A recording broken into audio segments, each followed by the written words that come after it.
신화고등학교의 아침 공기는 언제나처럼 특권의 무게로 짙게 가라앉아 있었다. 대한민국 상위 1%의 자제들만이 발을 들일 수 있는 이 상아탑의 복도는 값비싼 대리석으로 마감되어 그 위를 걷는 학생들의 구두 소리마저도 오만한 울림을 만들어냈다. 한아름은 그 울림 속에서 유일하게 불협화음을 내는 존재였다. 그녀의 낡았지만 깨끗하게 관리된 단화는 대리석 바닥을 조심스럽게 스칠 뿐이었다. 그녀는 이 학교의 유일한 전액 장학생이었다. 그것은 영광인 동시에 지울 수 없는 낙인이었다. 아름은 오늘도 교복 재킷에 깃을 여미며 고개를 살짝 숙인 채 복도를 걸었다. 그녀의 긴 생머리는 비싼 헤어 오일을 바른 여학생들의 머리처럼 윤기가 흐르지는 않았지만 아침 햇살을 받아 맑은 갈색으로 빛났다. 꾸미지 않은 순수한 아름다움이 오히려 값비싼 장신구들 사이에서 더욱 도드라졌다. 바로 그 점이 서윤아의 심기를 건드렸다. 서윤아 신화고등학교의 명실상부한 여왕이자 국내 굴지의 서진그룹 외동딸. 그녀는 복도 중앙에 서서 자신의 무리들에게 둘러싸여 있었다.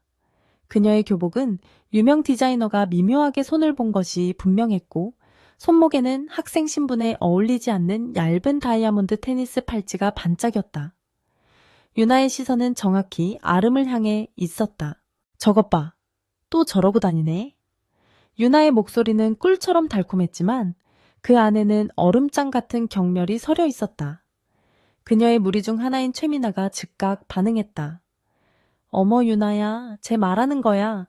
장학생 정말이지 볼 때마다 공기가 탁해지는 기분이라니까. 어떻게 저런 애랑 같은 교복을 입고 있는지 몰라? 미나의 과장된 몸짓에 주변 무리가 경박한 웃음을 터뜨렸다. 아름은 그들의 목소리를 들었지만 들리지 않는 척했다. 그것이 그녀가 지난 1년간 신화고등학교에서 터득한 생존 방식이었다. 투명 인간이 되는 것, 시선을 마주치지 않고 감정을 드러내지 않으며 오직 자신의 목표인 졸업과 대학 입학에만 집중하는 것. 그녀의 어머니는 그녀가 이 학교에 입학하기 직전 오랜 투병 끝에 돌아가셨다. 어머니의 마지막 유언은 무슨 일이 있어도 꿋꿋하게 버티고 너의 가치를 증명하라는 것이었다. 사물함에 도착한 아름이 책을 꺼내려 할 때였다. 1학년으로 보이는 남학생 하나가 급하게 뛰어가다 그녀와 부딪힐 뻔했다. 남학생은 균형을 잃고 들고 있던 책과 보고서 더미를 바닥에 와르르 쏟았다. 어떻게 죄송합니다, 선배님. 남학생의 얼굴이 하얗게 질렸다. 주변의 시선이 순식간에 집중되었다. 특히 서윤아의 무리가 흥미롭다는 듯 이쪽을 지켜보고 있었다. 아름은 잠시 망설였다. 여기서 그를 도우면 그녀는 또다시 서윤아의 표적이 될 것이다. 착한 척한다는 비난이 쏟아질 것이 뻔했다. 하지만 바닥에 엎드려 허둥지둥 젖은 보고서를 줍는 남학생의 절박한 모습을 외면할 수 없었다.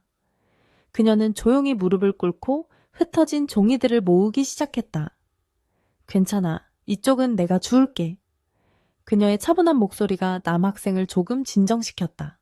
그 광경을 지켜보던 서윤아의 입꼬리가 비틀어졌다. 가증스러워 저렇게라도 해서 관심받고 싶은 건가? 아니면 저 신입생 꼬시려는 거. 유나의 중얼거림에 최미나가 맞장구를 쳤다. 뻔하지 뭐. 가난한 애들이 쓰는 전형적인 수법이잖아. 동정심 유발해서 어떻게든 이너서클에 껴보려는 거. 그들은 일부러 아름이 들을 수 있을 만큼의 크기로 속삭였다. 아름의 손이 순간 멈칫했지만 그녀는 꿋꿋이 종이를 다 주어 남학생에게 건넸다. 여기, 다음부터는 조심해. 남학생은 거의 울 것 같은 얼굴로 정말 감사합니다, 선배님. 이라고 거듭 외치며 사라졌다. 아름은 다시 일어나 사물함을 닫았다. 그녀의 뺨이 살짝 상기되어 있었지만 표정은 여전히 평온을 유지하려 애썼다. 그녀는 다시 복도를 걷기 시작했고 유나의 무리 앞을 지나쳐야 했다. 서윤아는 마치 기다렸다는 듯이 아름의 앞을 막아섰다. 두 사람 사이의 공기가 팽팽하게 당겨졌다. 아름은 고개를 들어 처음으로 유나의 눈을 정면으로 바라보았다. 유나의 눈은 완벽하게 화장되어 있었지만 그 안에는 어떠한 온기도 없이 차가운 분노와 알 수 없는 불안감이 뒤섞여 있었다. 아름의 깨끗하고 흔들림 없는 눈동자가 유나의 심기를 더욱 불편하게 만들었다. 한아름, 유나가 그녀의 이름을 불렀다. 넌 참 재밌어. 꼭 그렇게까지 네 존재감을 드러내야겠어. 여기가 네가 그런 연극을 해도 되는 무대라고 생각해. 그녀의 목소리는 조용했지만 복도를 지나던 다른 학생들의 발걸음을 멈추게 할 만큼 위압적이었다. 모든 시선이 두 사람에게 고정되었다. 이것은 신화 고등학교에서 흔히 벌어지는 일종의 공개 처형 예고였다. 아름은 침을 삼켰다. 심장이 불안하게 뛰었지만 그녀는 여기서 무너지면 안 된다는 것을 알았다. 무슨 말인지 모르겠어, 서윤아. 난 그냥 도움이 필요한 후배를 도와줬을 뿐이야. 그녀의 대답은 방어적이지도 공격적이지도 않았다. 그저 사실을 말할 뿐이었다.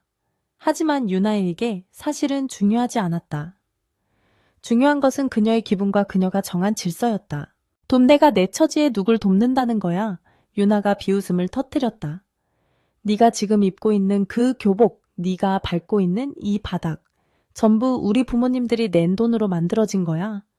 넌 그냥 우리가 베푸는 자선에 기생하는 거머리일 뿐이라고. 주제를 알아야지. 안 그래? 모욕적인 말들이 칼날처럼 쏟아졌다. 주변의 학생들은 숨을 죽인 채 다음 장면을 기다렸다. 아름은 주먹을 꽉 쥐었다. 손톱이 손바닥을 파고드는 고통이 느껴졌다. 그녀는 어머니의 얼굴을 떠올렸다. 참아야 한다. 여기서 반응하면 저들의 놀잇감이 될 뿐이다. 그녀는 심호흡을 하고 유나를 비껴가려 했다. 비켜줄래? 수업에 늦겠어. 그녀의 차분한 대응은 유나를 더욱 격분시켰다. 유나는 아름이 자신에게 굴복하고 울고 비는 모습을 원했다. 서유나는 아름의 팔을 거칠게 붙잡았다. 어딜 가, 내 말이 아직 안 끝났는데. 그때였다. 거기서 뭐 하는 거야? 낮고 권위 있는 목소리가 복도를 울렸다. 모두의 시선이 소리가 난 곳으로 향했다. 학생회장 이진호였다. 그는 신화 고등학교에서 서유나만큼이나 어쩌면 그 이상으로 영향력 있는 인물이었다. 법무법인 태평의 장남이자 수려한 외모와 뛰어난 성적으로 모두의 선망을 받는 대상이었다. 이진호의 등장은 서유나조차도 당황하게 만들었다. 유나는 오랫동안 진호에게 관심을 표해왔지만 그는 늘 무심하게 그녀를 대했다.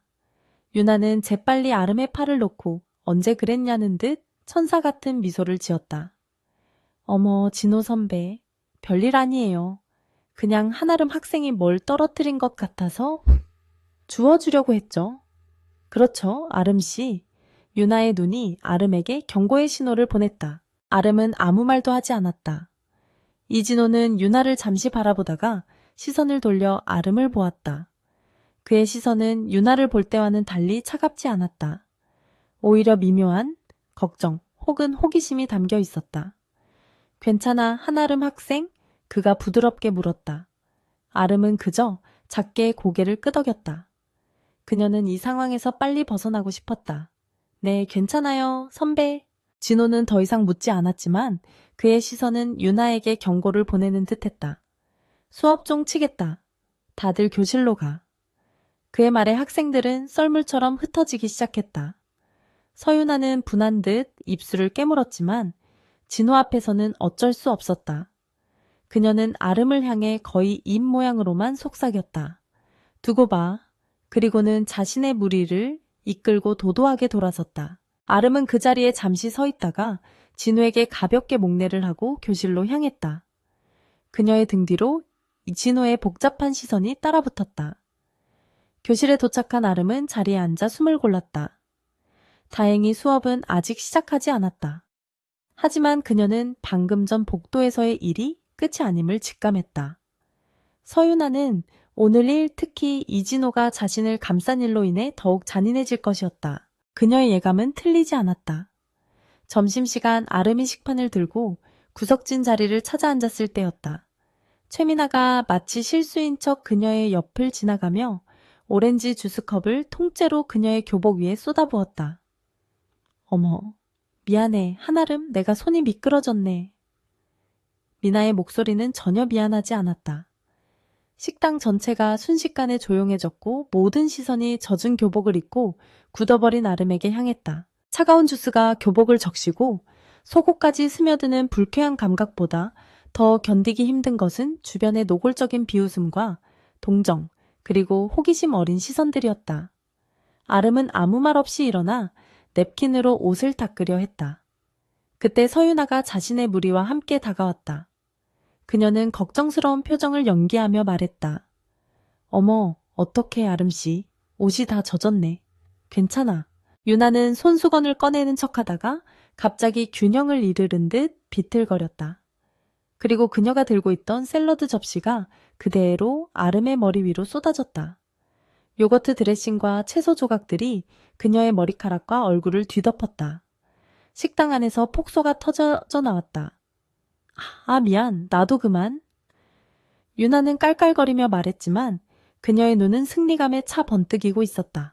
아름은 그 자리에 얼어붙었다. 굴욕감이 온몸을 감쌌다. 그녀는 방금 전 복도에서 자신을 도와주려 했던 이진호의 모습을 떠올렸다. 하지만 그는 지금 이곳에 없었다. 아무도 그녀를 도와주지 않았다. 교사들조차 이 광경을 못 본 척하거나 서윤아의 심기를 거스를까봐 황급히 자리를 피했다. 이곳은 완벽하게 서윤아의 왕국이었다. 아름은 더 이상 참을 수이 없었다. 그녀는 눈물이 터져 나오는 것을 막기 위해 입술을 세게 깨물었다. 그녀는 아무 말 없이 식당을 뛰쳐나갔다. 뒤에서 서윤아와 그 무리들의 조롱 섞인 웃음소리가 그녀를 따라왔다. 꼴 좀 봐, 정말 볼만하다. 장학생 아니랄까봐 저런 대접도 고맙게 받아야지. 화장실로 뛰어 들어간 아름은 칸막이 문을 잠그고 주저앉았다. 억눌러왔던 눈물이 봇물처럼 터져나왔다. 그녀는 젖은 교복을 부여잡고 소리 죽여 울었다. 서러움과 분노, 그리고 깊은 무력감이 그녀를 짓눌렀다. 어머니의 유언이 귓가에 맴돌았지만 지금 이 순간 그녀는 너무도 약했다. 신화고등학교라는 화려한 지옥 속에서 그녀는 철저히 혼자였다. 한편 식당 한쪽 구석에서 이 모든 광경을 무표정하게 지켜보던 이진호가 조용히 휴대폰을 꺼냈다. 그는 방금 전의 상황이 고스란히 담긴 영상을 확인했다. 그는 서윤아의 잔인함을 경멸했지만 아직은 때가 아니라고 생각했다. 그는 영상을 저장하고 마치 아무 일도 없었다는 듯 다시 식사를 시작했다. 그의 눈에는 아름에 대한 동정과는 다른 차가운 계산이 깔려 있었다. 서윤아는 자신의 승리에 도취해 있었다. 그녀는 한아름을 완벽하게 짓밟았다고 생각했다. 이진호가 잠시 관심을 보였던 그 불결한 장학생을 자신의 발 아래에 두었다는 사실에 만족했다. 그녀는 아름이 곧 이 학교를 제 발로 걸어나가거나 혹은 자신에게 무릎 꿇고 빌게 될 것이라고 확신했다. 그녀는 한아름이라는 존재가 자신의 완벽한 세계에 작은 흠집이라도 내는 것을 용납할 수 없었다. 하지만 서윤아는 몰랐다. 자신이 지금 건드리고 있는 상대가 자신이 감히 상상할 수도 없는 거대한 존재의 핏줄이라는 것을. 그녀는 자신이 지금 뿌리고 있는 경멸과 잔인함의 씨앗이 머지않아 자신을 파멸시킬 거대한 폭풍으로 자라나리라는 것을 꿈에도 생각지 못했다. 그 폭풍의 눈은 지금 화장실 바닥에서 눈물을 흘리고 있지만 그 눈빛 속에는 꺼지지 않는 불씨가 희미하게 타오르고 있었다. 화장실 칸막이 안에서 한아름은 무너진 어깨를 감싸 안은 채 흐느낌을 삼켰다. 차가운 타일 바닥에서 한기가 올라왔지만 그보다 더한 굴욕감이 온몸을 얼어붙게 만들었다. 요거트 드레싱이 엉겨붙은 머리카락을 떼어내려 애썼지만 끈적한 불쾌감은 지워지지 않았다. 교복은 오렌지 주스로 얼룩지고 샐러드 쪼가리들로 뒤덮여 그녀의 존엄성이 조각난 것처럼 보였다. 그녀는 수도꼭지를 틀어 찬물로 얼굴을 씻어냈지만 거울 속에는 눈물과 굴욕으로 붉어진 자신의 비참한 모습만 비칠 뿐이었다. 젖은 교복을 입고 교실로 돌아가는 발걸음은 청은망은 무거웠다. 복도에서 마주치는 학생들은 노골적인 경멸의 시선을 보내거나 마치 전염병 환자를 보듯 슬금슬금 피했다. 오후 수업이 시작되고 담임교사가 교실로 들어섰다. 그는 아름의 엉망이 된 모습을 분명히 보았다. 그의 시선이 그녀에게 잠시 머물렀지만 그는 아무 말도 하지 않았다. 마치 아무 일도 없었다는 듯이 그는 출석을 부르고 교과서를 펼쳤다. 그 침묵은 겠지 서윤아의 조롱보다 더 날카롭게 아름의 가슴을 찔렀다. 학교 시스템 전체가 서윤아의 편이었다. 교사들은 서진그룹의 막대한 기부금과 학교 이사회에 미치는 그들의 영향력을 두려워했다. 아름과 같은 장학생 하나의 인권은 그들의 안위나 경력에 비하면 먼지처럼 가벼운 것이었다. 아름은 젖은 옷에서 나는 시큼한 냄새를 애써 무시하며 수업에 집중하려 했지만 등 뒤에서 속삭이는 소리와 킥킥거리는 웃음소리가 그녀의 집중력을 흐트러뜨렸다. 그녀는 완벽한 섬이 되었다. 다음날 아침 시련은 더욱 구체적이고 잔인한 형태로 그녀를 찾아왔다. 그녀의 사물함 문이 활짝 열려 있었고 그 안은 전쟁터를 방불케 했다. 지난 밤새워 정리한 노트 필기들은 검은 잉크에 절여져 형체를 알아볼 수 없었고 그녀가 가진 몇 안 되는 교과서들은 갈기갈기 찢겨 있었다. 그것들은 단순한 책이 아니었다. 비싼 참고서를 살 돈이 없는 그녀에게는 유일한 무기이자 희망이었다. 서윤아는 그녀의 희망을 정확히 겨냥해 파괴했다. 아름은 떨리는 손으로 찢어진 책장을 주워 모았다. 눈물이 나오지 않았다. 굴욕은 이미 임계점을 넘어섰고 이제는 차가운 분노와 깊은 절망감만이 남았다. 그녀는 범인이 누구인지 그리고 왜 이런 짓을 했는지 굳이 묻지 않아도 알았다. 이것은 어제 식당 일에 대한 보복이자 이진호 앞에서 자신에게 굴욕을 안긴 것에 대한 대가였다. 서윤아는 아름이 감히 자신에게 대항할 수 없는 존재임을 각인시키고 있었다. 엎친 데 덮친 격으로 문학 시간에는 조별 과제가 주어졌다. 학생들은 재빨리 자신들의 무리와 짝을 이루었고 순식간에 아름만이 홀로 남았다. 그녀는 애써 담담한 척하며 교사를 바라보았다. 교사는 난처해한 기색이 역력했지만 서윤아의 눈치를 살폈다. 윤아가 일부러 큰 소리로 말했다. 선생님, 한아름은 혼자 하게 놔두세요. 누가 저런 애랑 같이 과제를 하고 싶겠어요. 혹시라도 가난이 옮을지 모르잖아요. 교실 안은 다시 한번 웃음바다가 되었다. 교사는 한숨을 내쉬며 아름에게 말했다. 한아름 학생, 이번 과제는 혼자서 어떻게든 잘 해보도록 해. 내 능력을 보여줄 기회라고 생각하렴. 그것은 격려가 아니었다. 그것은 방관이었고 암묵적인 동조였다. 아름은 입술을 깨물고 고개를 끄덕였다. 그녀는 이제 학업적으로도 완전히 고립되었다. 괴롭힘은 더욱 교묘하고 일상적으로 변해갔다. 복도를 걸을 때 누군가 고의로 발을 걸어 넘어뜨릴 뻔한 적이 한두 번이 아니었다. 계단을 내려갈 때면 뒤에서 누군가 세게 밀치는 바람에 굴러떨어질 뻔하기도 했다. 그럴 때마다 그들은 어머 미안, 실수였어 라고 말하며 깔깔거렸다. 증거를 남기지 않는 교묘한 신체적 위협이었다. 아름은 언제나 긴장한 상태로 주위를 경계해야 했다. 그러던 어느 날 서윤아는 더 큰 함정을 팠다. 아름은 사물함에서 학생회장 이진호의 이름으로 된 쪽지 한 장을 발견했다. 방과 후 옥상에서 잠시 볼 수 있을까? 어제 일 때문에 할 말이 있어서. 이진호 아름은 망설였다. 이진호가 자신에게 개인적으로 연락할 리 없었다. 하지만 어제 복도에서의 일이 마음에 걸렸다. 혹시 정말로 무슨 중요한 일일까? 작은 희망 혹은 의심을 품고 그녀는 방과 후 폐쇄된 옥상으로 향하는 계단을 올랐다. 옥상 문은 평소와 달리 살짝 열려 있었다. 그녀가 문을 밀고 들어서는 순간 안쪽에서 기다리고 있던 것은 이진호가 아니라 서윤아와 그녀의 무리 그리고 학생 주임 교사였다. 윤아는 과장된 연기를 펼치기 시작했다. 어머, 한아름 네가 여긴 어쩐 일이야. 여긴 출입 금지 구역이잖아. 학생 주임 교사의 얼굴이 분노로 일그러졌다. 그는 보수적이고 엄격하기로 유명했으며 특히 아름과 같은 장학생이 교칙을 어기는 것을 용납하지 못하는 인물이었다. 한아름 네가 감히 교칙을 어기고 출입 금지 구역에 들어와 그것도 몰래? 윤아가 거들었다. 선생님, 제가 요즘 한아름이 이상한 행동을 하는 걸 봤어요. 혹시 학교에서 담배라도 피우려는 거 아닐까요? 아니에요. 아름이 다급하게 외쳤다. 전 쪽지를 받고 이진호 선배가 그녀가 쪽지를 보여주려 주머니를 뒤졌지만 쪽지는 이미 사라지고 없었다. 아마도 옥상으로 올라오는 도중 윤아의 무리 중 누군가가 교묘하게 훔쳐간 것이리라.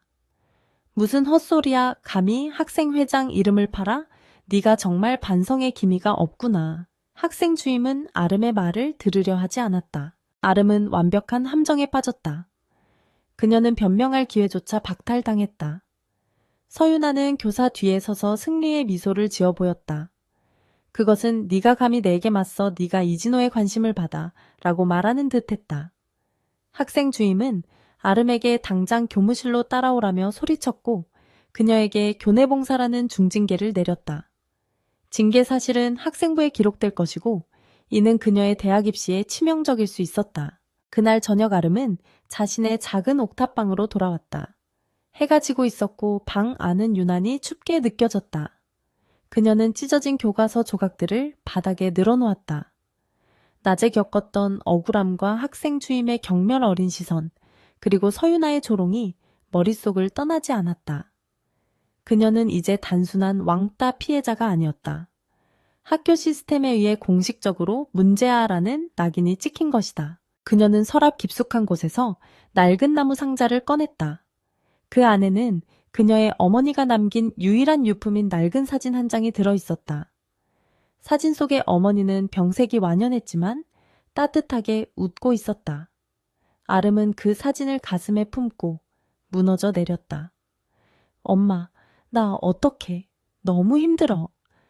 그녀의 흐느낌이 차가운 옥탑방 공기 속으로 스며들었다.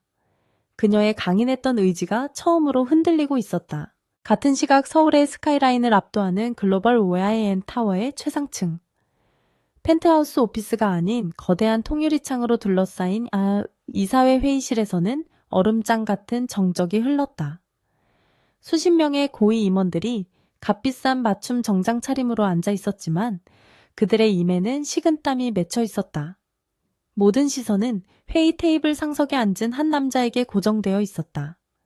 바로 글로벌 와인의 심장이자 두뇌 강태준 회장이었다. 그는 50대 초반으로 보였지만 철저한 자기 관리로 다져진 몸과 날카로운 턱선은 그를 훨씬 더 위압적으로 보이게 해야 했다.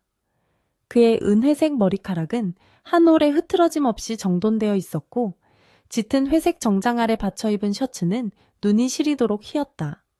하지만 사람들을 압도하는 것은 그의 외양이 아니었다. 그것은 그의 눈빛이었다.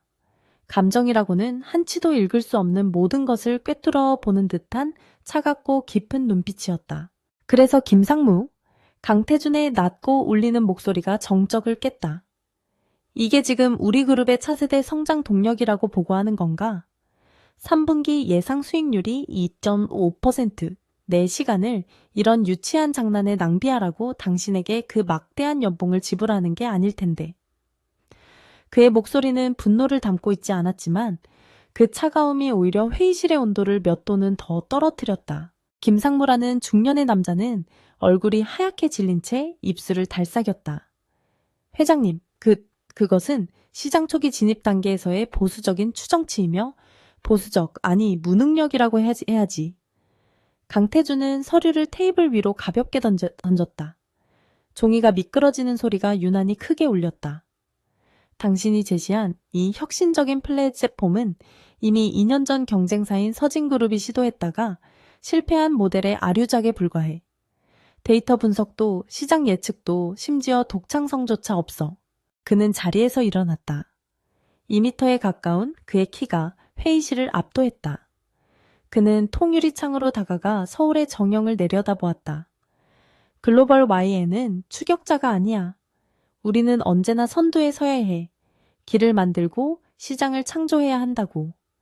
이런 쓰레기 같은 기획안으로 내 시간을 더 이상 뺏지 마. 김상무는 오늘부로 대기 발령 조치하고 기획 3팀은 전면 해체해. 이상. 회의 끝. 그의 선언은 사형 선고와도 같았다.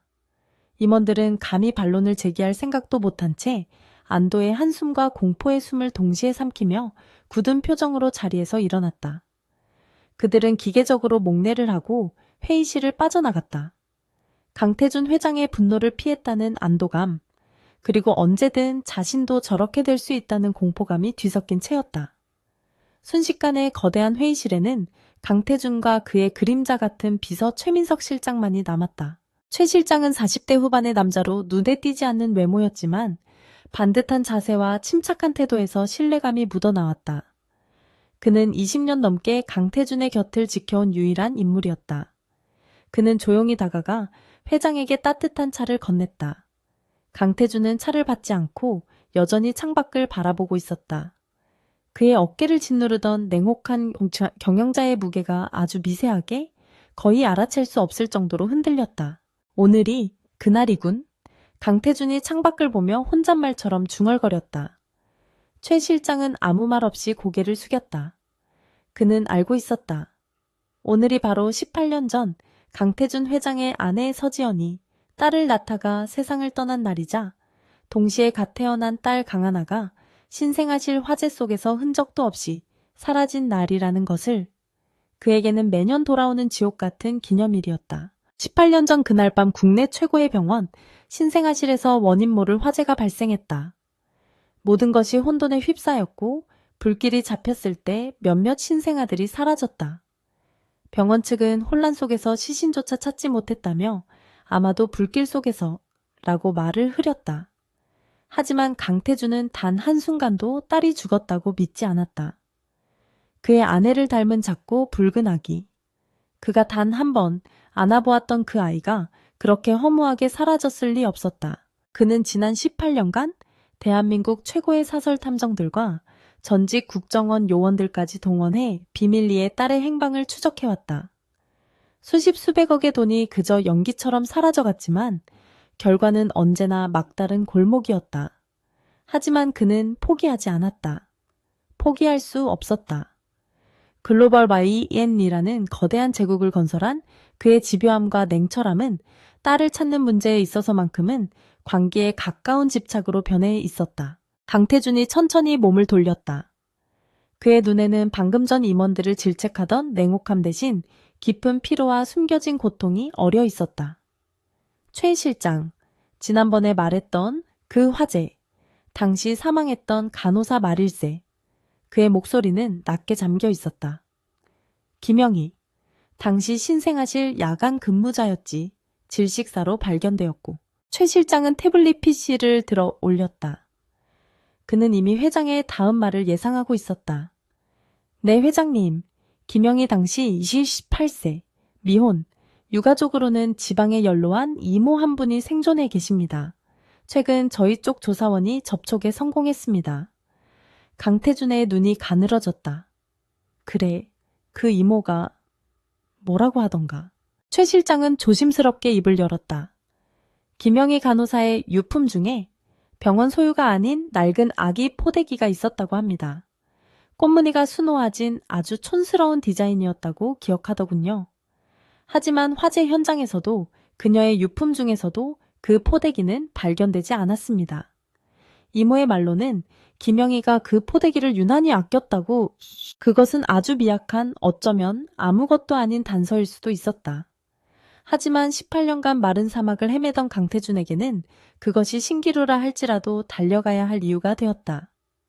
그 간호사, 김영희, 그 여자의 모든 것을 다시 파헤쳐봐. 강태준의 목소리에 다시 힘이 실리기 시작했다. 그녀의 은행 계좌 통신 기록 당시 교제했던 남자친구 관계, 18년 전에 18년 전 자료라도 상관없어. 전부 먼지 하나까지 다 털어내. 알겠습니다, 회장님. 하지만 최 실장은 잠시 망설였다. 이미 수차례 조사했던 파일입니다. 그리고 그 이모라는 분의 기억도 너무 오래되고 불확실합니다. 너무 큰 기대는. 그는 차마 말을 잇지 못했다. 희망이 클수록 절망도 깊어지는 것을 너무나 오랫동안 곁에서 지켜봤기 때문이었다. 기대. 강태준이 차갑게 웃었다. 난 기대를 하는 게 아니야. 확인을 하는 거지. 내 딸이 살아있다는 확인, 혹은 내 딸을 훔쳐간 그 쓰레기를 찾아내겠다는 확인. 그의 눈빛이 다시 얼음장처럼 차가워졌다. 그 간호사가 화재 속에서 선의로 아기를 구출하려다 실패했을 수도 있어. 하지만 만약, 아주 만약에 그 혼란을 틈타 아기를 빼돌린 거라면 그것은 지옥 같은 상상이었지만 강태준은 그 가능성을 단 한 번도 배제하지 않았다. 그 포대기, 그게 단서야. 병원 물품이 아니라면 외부에서 가져왔거나 혹은 아기와 함께 밖으로 나갔다는 증거일 수도 있어. 그는 최 실장에게 다가갔다. 이번 일은 자네가 직접 맡아. 어떤 비용이 들어도 상관없어. 그 간호사의 과거를 뼈까지 발라내. 그 이모에게서 포대기의 생김새를 정확히 알아내고 필요하다면 몽타주라도 만들어. 18년 전 그 병원 근처의 모든 CCTV 기록 다시 검토해. 지금 우리의 기술력이라면 그때 보지 못했던 걸 볼 수도 있어. 최민석 실장은 깊이 고개를 숙였다. 명심하겠습니다, 회장님. 즉시 시작하겠습니다. 그는 회장의 눈에서 꺼지지 않는 불길을 보았다. 그것은 딸을 찾겠다는 아버지의 집념이자 자신의 것을 감히 티아사간 자에 대한 냉혹한 복수심이었다. 최 실장은 조용히 회의실을 나갔고 강태주는 다시 혼자가 되었다. 그는 자신의 집무실로 돌아와 책상 서랍 깊숙한 곳에서 낡은 자물쇠가 달린 작은 상자를 꺼냈다. 상자 안에는 빛바랜 사진 한 장과 반으로 쪼개진 작은 백금 펜던트 조각이 들어있었다. 사진 속에는 임신한 아내 서지연이 세상에서 가장 행복한 미소로 웃고 있었다. 펜던트는 그가 아내와 태어날 아기를 위해 특별히 주문 제작한 것이었다. 히운다나 더 셔네아이 제다이 하나라는 이름이 새겨질 예정이었던 그는 반쪽 펜던트를 손에 쥐었다. 나머지 반쪽은 그는 18년 전 아내의 장례식 날 기적처럼 살아 돌아올 딸을 위해 갓난아기의 속사계에 몰래 넣어두었었다. 하지만 화재는 그 모든 것을 앗아갔다. 하나야. 그는 사진 속 아내를 보며 낮게 읊조렸다. 어디에 있든 아빠가 반드시 찾아낼게. 반드시. 거대한 빌딩의 제왕 강태주는 그 순간만큼은 그저 잃어버린 딸을 그리는 한 명의 아버지일 뿐이었다. 한아름에게 징계로 내려진 교내 봉사는 굴욕 그 자체였다. 그녀는 방과 후 텅 빈 교정에 쓰레기를 줍거나 아무도 사용하지 않는 낡은 창고를 청소해야 했다. 서윤아와 그녀의 무리는 일부러 그 주변을 지나가며 그녀를 비웃었다. 어머, 장학생한테 딱 어울리는 일이네. 깨끗이 좀 쓸어봐.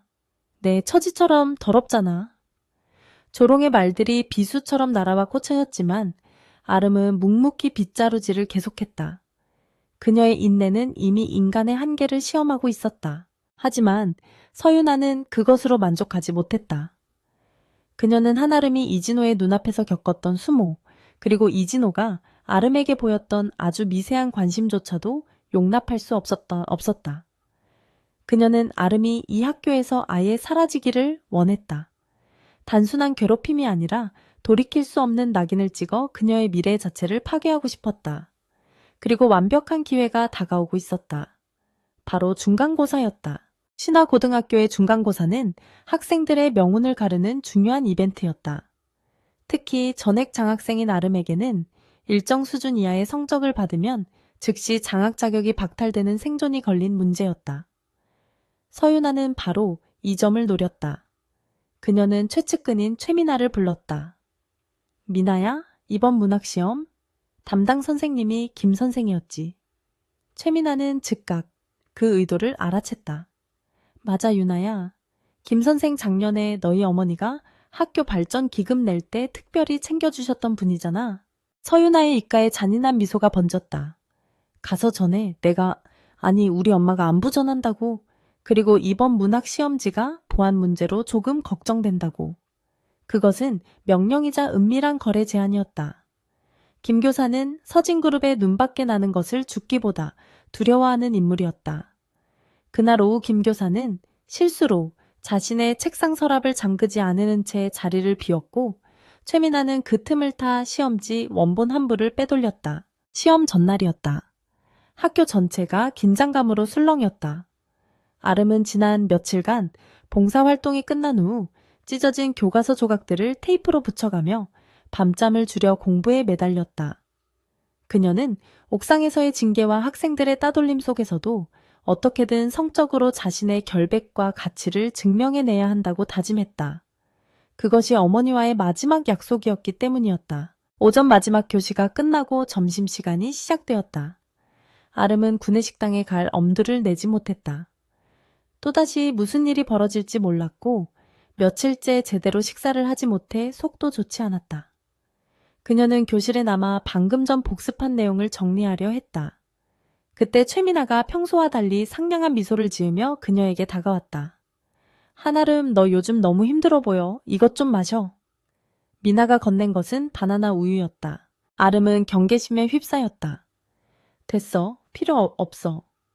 그녀가 거절하자 미나는 마치 상처받았다는 듯 과장된 표정을 지었다. 왜 이래 나 그냥. 네가 안쓰러워서 그래. 유나도 요즘 좀 심했다고 반성하고 있어. 자, 마셔. 미나는 거의 억지로 우유를 그녀의 책상 위에 놓고는 다른 친구들이 부른다며 황급히 교실을 나갔다. 아름은 우유를 바라보았다. 독이라도 든 것일까? 그녀는 우유를 그대로 둔 채 화장실에 가기 위해 잠시 자리를 비웠다. 그녀가 교실을 나간 것을 확인한 순간 서윤아가 교실 뒷문으로 들어섰다. 그녀는 아름의 가방 안쪽 깊숙한 곳에 최미나가 빼돌렸던 문학 시험지를 뭉쳐서 쑤셔 넣었다. 모든 것은 1분도 차에 걸리지 않았다. 유나는 다시 유유히 교실을 빠져나갔고 복도에서 미나와 마주치자 만족스러운 미소를 교환했다. 이제 남은 것은 발견의 순간뿐이었다. 아름이 자리에 돌아왔을 때 교실 분위기가 이상하게 술렁였다. 그리고 고디어 문학 과목의 김 교사와 학생 주임 교사가 굳은 표정으로 교실에 들어섰다. 조용 모두 자리에 앉아. 학생 주임의 고함에 학생들이 일제히 조용해졌다. 김 교사는 떨리는 목소리로 말했다. 방금? 아주 불미스러운 일이 발생했다. 내일 치러질 문학시험지 원본이 내 연구실에서 도난당했다. 교실이 술렁였다. 신화고등학교 개교 이래 초유의 사태였다. 이에 교장 선생님의 지시로 지금부터 전교생의 사물함과 소지품을 검사하겠다. 특히 2학년 3반 아름의 반에서 유력한 용의자가 있다는 제보가 들어왔다. 학생 주임의 시선이 정확히 한아름을 향했다. 아름은 심장이 쿵 하고 떨어지는 것을 느꼈다. 설마? 서윤아가 마치 정의의 사도라도 된 것처럼 자리에서 일어났다. 선생님, 저는 한아름 학생이 의심스러워요. 며칠 전 옥상에도 몰래 올라갔었고 장학금을 유지해야 한다는 압박감 때문에 무슨 짓이라도 할 사람 같아요. 맞아요. 아까 점심시간에도 혼자 교실에 남아 수상한 행동을 했어요. 최미나가 거들었다. 모든 학생들의 시선이 경멸과 혐오를 담아 아름에게 집중되었다. 학생 주임은 기다렸다는 듯이 아름에게 다가왔다. 한아름, 넌 할 말 없나? 내 가방 이리 내놔. 아니에요, 전 아니에요. 전 아무 짓도 안 했어요. 아름이 절박하게 외쳤지만 학생 주임은 그녀의 가방을 거칠게 빼앗아 책상 위에 쏟아부었다. 교과에서 낡은 필통, 그리고 구겨진 종이뭉치 하나가 떨어져 나왔다. 김 교사가 떨리는 손으로 그 종이뭉치를 집어들었다. 그는 종이를 펼쳐보자마자 얼굴이 사색이 되었다. 이럴 수가 이게 왜? 이건 내일 치를 시험지가 맞습니다. 교실은 순간 정적에 휩싸였다가 곧이어 경악과 비난의 속삭임으로 폭발했다. 세상에 진짜였어. 어떻게 저런 짓을 장학생이라더니 도둑이었네. 아름은 눈앞이 하얘져졌다. 아니에요? 전 몰라요. 저건 제가 넣은 게 아니에요. 그녀의 항변은 그 누구에게도 들리지 않았다. 학생 주임은 분노로 얼굴이 시뻘개져서 그녀의 뺨을 내리칠 듯 손을 들었다가 간신히 참았다. 이 배은망덕한 놈, 학교의 명예를 더럽히고 감히 시험지를 훔쳐 넌 당장 정학, 아니 퇴학감이야? 당장 교무실로 따라와. 서윤아는 그 광경을 지켜보며 속으로 환호했다. 그녀는 충격받은 척 실망한 척 연기하며 고개를 저었다. 아름씨, 정말 실망이야. 우리가 어떻게 널 믿었는데? 완벽한 마무리였다. 한아름은 이제 신화고등학교에서 교칙을 위반한 옥상 출입자이자 시험지를 훔친 파렴치한 범죄자가 되었다. 장학금은 물론이고 그녀의 남은 인생에 퇴학이라는 주홍글씨가 새겨질 터였다. 아름은 교무실로 끌려가면서 아무런 저항도 하지 못했다. 모든 것이 너무나 완벽하게 짜인 함정이었다. 그녀는 교장실에서 모든 사실을 자백하고 선처를 구하라는 압박을 받았다. 그녀가 끝까지 부인하자 학교 측은 긴급 징계위원회를 소집하겠다고 통보하며 그녀를 학교 밖으로 쫓아냈다. 그녀는 정식 퇴학 절차가 완료될 때까지 등교가 금지되었다. 찬 바람이 부는 교문 밖에 서서 아름은 텅 빈 눈으로 하늘을 바라보았다. 기옷 늑 찬리, 젖늑 찬리. 더 이상 견딜 수 없었다. 그녀는 어머니의 유언을 지키지 못했다. 그녀는 자신의 가치를 증명하기는커녕 범죄자로 낙인 찍혀 쫓겨났다. 터덜터덜 옥탑방으로 돌아오는 길은 지옥처럼 길었다. 그녀는 낡고 차가운 방 안에 들어서자마자 문을 잠그고 주저앉았다. 눈물이 쏟아져 나왔지만 이젠 울음소리조차 나오지 않았다. 깊은 절망감이 그녀의 영혼을 잠식했다. 모든 것이 끝났다. 그녀의 노력, 그녀의 인내, 그녀의 꿈. 모든 것이 서유나의 잔인한 장난 하나로 산산조각 났다.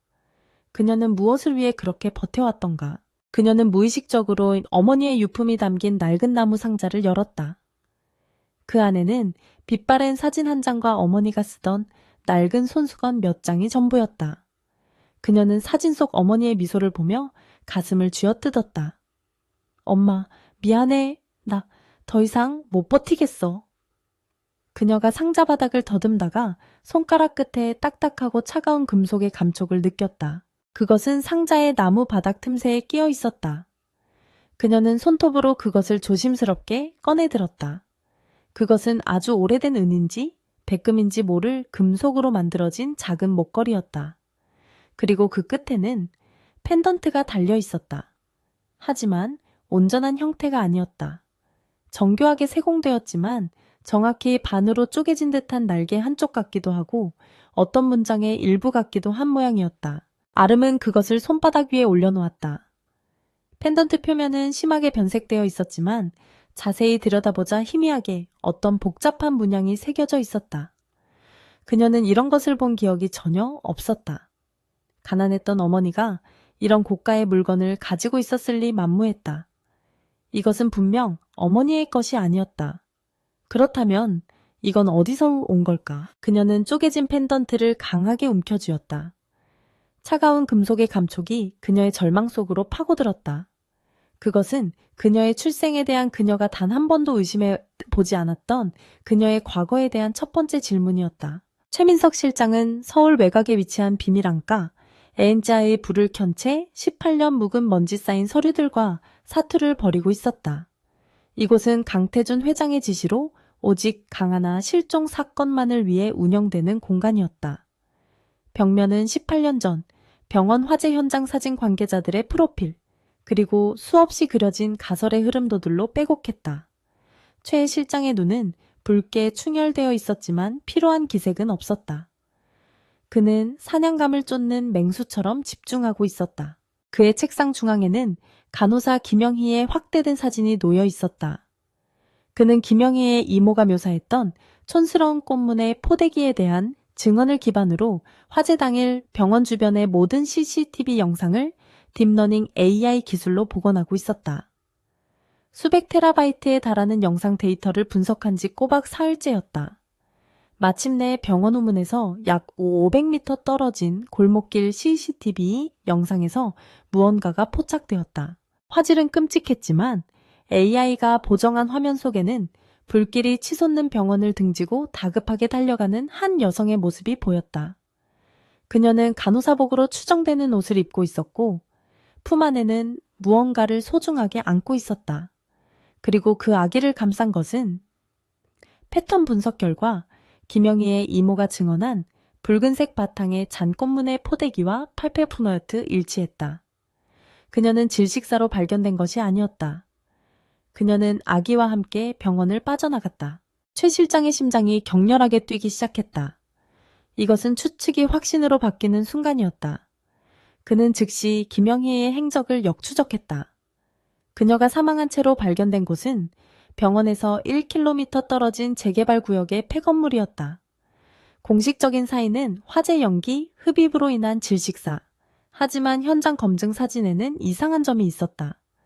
그녀의 손은 무언가를 꽉 쥐었다가 편 듯한 모양이었지만 주변에는 아무것도 없었다. 그리고 포대기에 쌓인 아기도 없었다.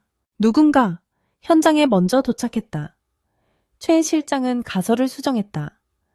김영희는 아기를 데리고 도망쳤고 아마도 연기, 흡입으로 인해 그 폐건물에서 쓰러졌을 것이다. 그리고 누군가가 그녀를 발견하고 아기만 데려갔다. 그렇다면 그 누군가는 누구인가? 그는 즉시 김영희의 주변 인물들을 다시 샅샅이 뒤지기 시작했다. 그녀의 통화 목록 편지, 그리고 은행 계좌. 화재 발생 이틀 전 김영희 씨의 통장으로 출처불명의 현금 1천만 원이 입금된 기록이 있었다. 18년 전 1천만 원은 결코 적은 돈이 아니었다. 이것은 단순한 구출극이 아니라 치밀하게 계획된 유괴일 가능성이 높아졌다. 그는 김영희의 고향 친구 지인 친척들을 모두 용의선상에 올렸다. 그러다 하나의 이름이 눈에 들어왔다. 한은숙. 김영희와 같은 보육원 출신으로 서로를 친자매처럼 의지했던 유일한 친구. 그녀는 화재 당시 서울의 한 작은 식당에서 일하고 있었다. 최 실장은 한은숙의 기록을 추적했다. 그리고 숨이 멎을 듯한 사실을 발견했다. 한은숙은 18년 전 병원 화재 사건 직후에 출생 신고가 누락된 고아라며 여자아이 하나를 입양했다. 그리고 1년 전 지병으로 사망했다. 최 실장은 떨리는 손으로 키보드를 두드렸다. 한은숙이 입양한 아이의 이름, 그 아이의 현재 신상 정보를 검색했다. 한아름, 18세, 신화고등학교 2학년 재학 중, 전액 장학생. 그는 모니터에 떠오른 그 이름을 망연자실하게 바라보았다. 모든 조각들이 하나의 그림을 향해 미친 듯이 달려가고 있었다. 같은 시각 한아름은 옥탑방 차가운 바닥에 앉아 손에 쥔 반쪽짜리 펜던트를 내려다보고 있었다. 학교에서 쫓겨난 지 이틀이 지났다. 그녀는 먹지도 자지도 못했다. 세상이 끝난 것 같은 절망 속에서 이 정체불명의 금속 조각만이 그녀의 유일한 버팀목이었다. 이것은 분명 어머니 한은숙의 것이 아니었다. 그렇다면 이것은 진짜 부모의 것일까? 그녀는 이 굴욕적인 상황에서 벗어날 유일한 방법은 자신의 뿌리를 찾는 것뿐일지도 모른다고 생각했다. 자신이 만약 서유나 같은 이들의 장난감에 불과한 존재가 아니라면 그녀는 마지막 남은 돈을 챙겨들고 집 밖을 나섰다. 그녀가 향한 곳은 동네의 작은 PC방이었다. 그녀에게는 컴퓨터가 없었다. 그녀는 펜던트의 문양을 희미한 기억에 의지해 종이에 그렸다. 날개 같기도 불꽃 같기도 한 복잡한 문양이었다. 그녀는 검색 엔진의 이미지 검색 기능에 자신이 그린 그림을 스캔해 올렸다. 날개 문양 로고, 절반, 펜던트, 고급 주얼리 문장. 수백만 개의 관련 없는 이미지들이 쏟아져 나왔다. 그녀는 몇 시간 동안 스크롤을 내렸지만 비슷한 것조차 찾을 수 없었다. 그녀가 아는 재벌 그룹은 서진그룹뿐이었다. 서진그룹 로고. 전혀 달랐다. 삼성, 현대 모두 아니었다. 그녀는 절망감에 머리를 감쌌다. 역시 헛된 희망이었을까. 그녀는 자신의 신세를 비관했다. 부모도 없고 돈도 없고 이제는 학교와 미래까지 잃었다. 그녀는 마지막으로 펜던트의 부서진 단면을 떠올렸다. 그곳에는 아주 미세하게 글자가 새겨져 있었던 것 같았다. 하지만 너무 작고 변색되어 읽을 수 없었다. 그녀는 눈을 감고 검색창에 마지막 단어를 쳤다. 대한민국 10대 그룹 상징. 한편 최민석 실장은 한아름의 학생 기록부 파일을 열었다. 그리고 그 안에 첨부된 증명사진을 클릭하는 순간 그는 자리에서 벌떡 일어섰다. 그의 손에 들려있던 태블릿 PC가 바닥으로 떨어지며 요란한 소리를 냈다. 하지만 그는 그 소리를 듣지 못했다. 그의 눈은 모니터 속 18세 소녀의 얼굴에 고정되어 있었다. 그 얼굴, 그 눈매. 오만하고 차가운 서유나와는 다른 맑고 깊으면서도 어딘지 모를 슬픔과 강인함이 깃든 그 눈동자. 그것은 20년 전 강태준 회장이 모든 것을 걸고 사랑했던 여인, 그의 아내 서지연의 젊은 시절 모습과 경이로울 정도로 똑같았다. 최 실장은 떨리는 손으로 서랍에서 강태준 회장의 아내 서지연의 사진을 꺼내 모니터 옆에 나란히 들었다. 닮은 수준이 아니었다. 동일인이라고 해도 믿을 정도였다. 시간의 공백을 뛰어넘어 죽은 안주인이 18세의 소녀가 되어 다시 나타난 것만 같았다. 이럴 수가, 이럴 수가. 그는 중얼거렸다. 김영희 간호사 꽃문의 포대기, 한은숙의 입양, 그리고 이 얼굴. 모든 퍼즐이 맞추어졌다. 강태준 회장의 잃어버린 딸 강하나. 그녀는 죽지 않았다. 그녀는 한아름이라는 이름으로 대한민국에서 가장 비참한 밑바닥에서 신화고등학교의 재벌 2세들에게 짓밟히고 있었다. 그는 즉시 한아름의 최근 신상 기록을 다시 확인했다. 신화고등학교, 징계위원회 회부, 사유시험지 절도, 퇴학 예정. 최 실장의 얼굴이 차갑게 굳어졌다. 감히 회장님의 따님을, 감히 글로벌 YN의 유일한 상속녀를 도둑으로 몰아 퇴학시키려 한단 말인가. 서진그룹 서윤아. 그는 이 모든 일의 배후를 직감했다. 그는 더 이상 지체할 시간이 없었다. DNA 검사. 그것이 마지막 확인 절차였다. 그는 즉시 전화기를 들었다. 나 최 실장일세. 지금 즉시 신화고등학교 한아름 학생 주변에 우리 팀 요원들을 배치해. 눈에 띄지 않게 그녀의 모든 것을 확보해야 해. 머리카락 한 올이라도. PC방의 탁한 공기 속에서 한아름은 마침내 마우스를 잡고 있던 손을 놓았다. 모니터에는 수백만 개의 관련 없는 로고와 문양들만이 의미 없이 떠다니고 있었다. 그녀가 찾던 것은 그 어디에도 없었다. 대한민국 10대 그룹 상징어이라는 마지막 검색어조차 그녀에게 아무런 해답도 주지 못했다. 희미한 희망의 불씨마저 꺼져버린 듯했다. 그녀는 남은 시간을 포기하고 자리에서 일어났다. 그녀의 전 재산이었던 몇천 원이 지불되었고 그녀는 멍한 상태로 PC방을 나섰다. 며칠간의 절망과 굶주림으로 인해 현기증이 일었다. 그녀는 휘청거리며 차가운 밤거리로 나섰다. 바로 그때였다. 누군가 그녀의 어깨를 부드럽게 하지만 단단히 붙잡았다. 학생. 괜찮아요. 안색이 너무 안 좋은데. 깔끔한 정장 차림의 중년 여성이었다. 아름은 놀라 고개를 들었다. 괜찮아요. 그냥 좀 어지러워서. 그녀는 여자의 손을 피하려 했다. 여자는 걱정스러운 미소를 지으며 어머, 머리카락에 이게 붙었네. 라며 자연스럽게 아름의 헝클어진 머리카락을 귀 뒤로 넘겨주었다. 그 과정에서 몇 가닥의 머리카락이 그녀의 손가락 사이에 교묘하게 얽혀 들어갔다. 조심해서 들어가요. 여자는 그렇게 말하고는 반대 방향으로 사라졌다. 여자는 모퉁이를 돌자마자 대기하고 있던 검은색 세단에 올라탔다. 그녀는 손에 쥔 머리카락 샘플을 특수 보관 용기에 넣었다. 샘플 확보. 즉시 연구소로 이송 바람. 차는 미끄러지듯 어둠 속으로 사라졌다. 모든 것은 최민석 실장의 치밀한 각본대로 움직이고 있었다. 그가 글로벌 YN의 바이오 연구소 소장에게 직접 전화를 건 것은 그로부터 불과 30분 후였다. 연구소는 비상체제에 돌입했다. 강태준 회장의 친자 확인 요청. 그것은 연구소 전체를 뒤흔드는 명령이었다. 그들은 대한민국 최고의 장비와 인력을 동원해 샘플 분석에 들어갔다. 대조군은 강태준 회장의 구강 상피세포. 시간은 지옥처럼 느리게 흘러갔다. 최 실장은 안가의 사무실에서 초조하게 담배만 태우고 있었다. 새벽 3시. 암호화된 전화가 울렸다. 최 실장은 거의 반사적으로 전화를 받았다. 결과 나왔습니다. 연구소장의 목소리는 흥분과 경외감으로 미세하게 떨리고 있었다. 북의 999% 일치합니다. 의심의 여지가 없습니다, 실장님. 그녀가 맞습니다. 최민석 실장은 수화기를 든 채 잠시 눈을 감았다. 18년이었다. 그의 어깨가 아주 미세하게 떨렸다. 그는 즉시 글로벌 YN 타워의 펜트하우스로 향했다.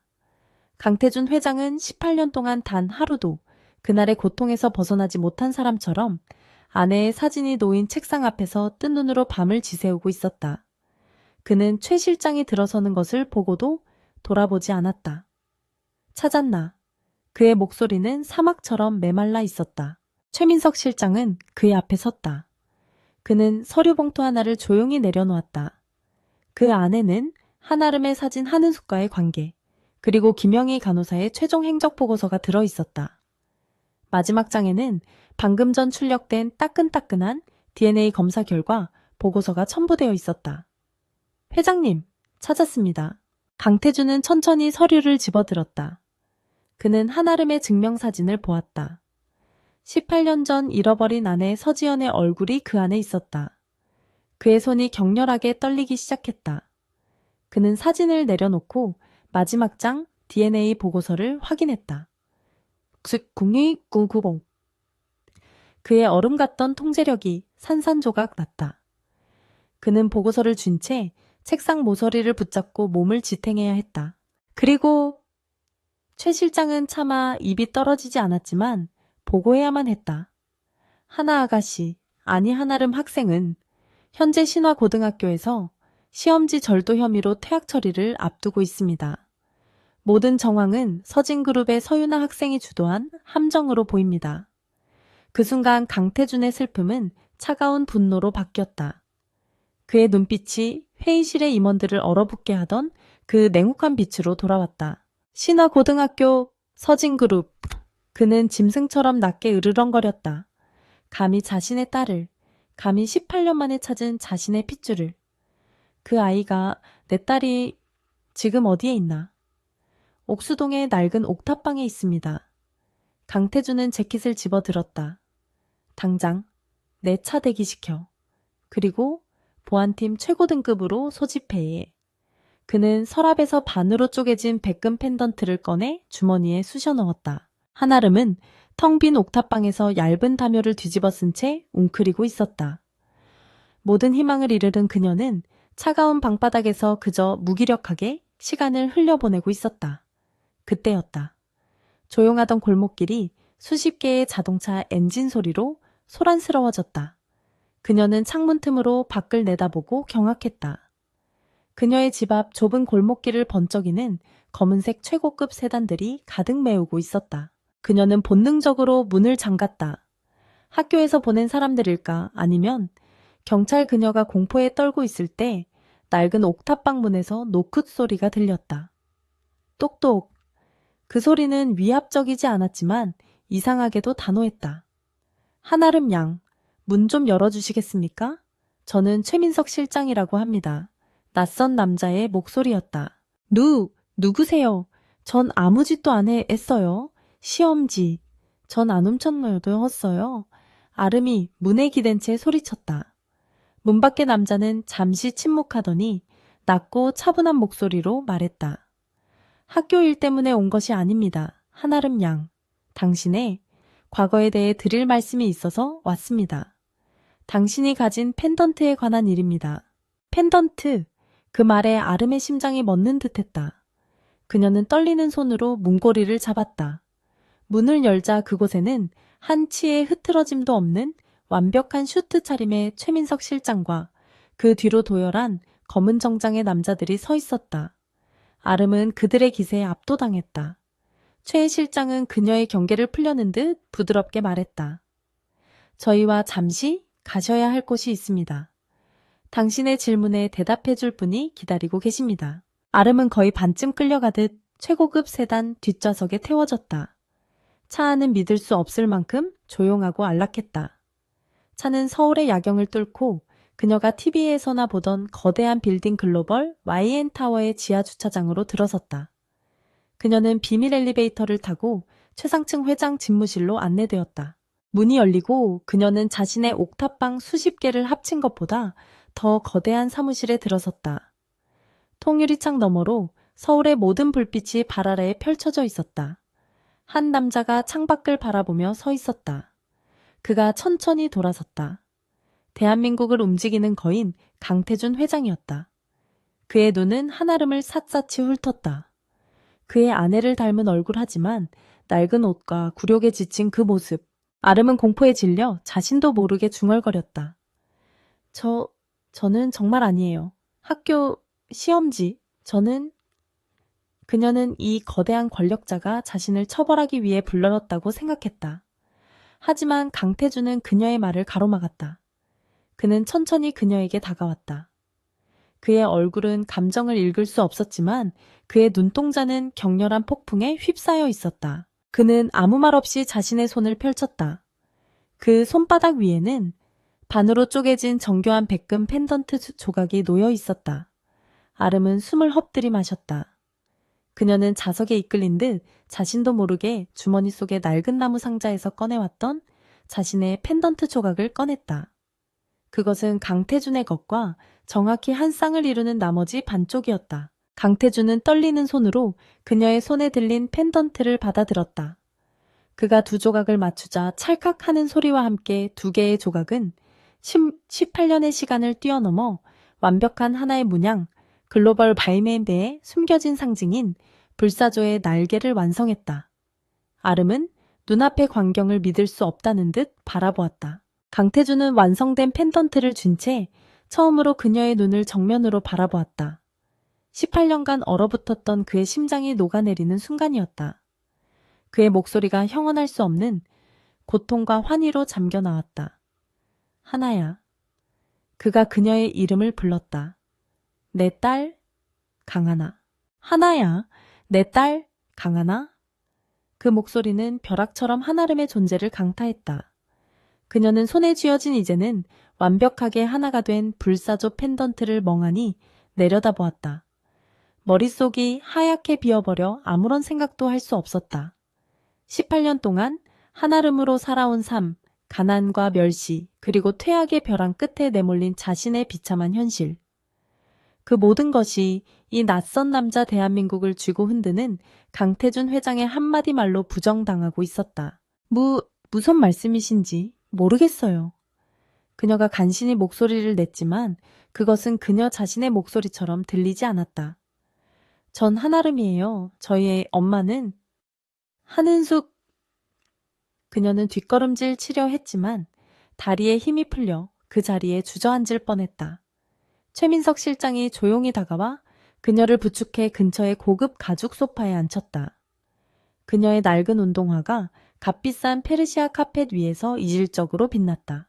강태준은 그녀의 맞은편에 앉았다.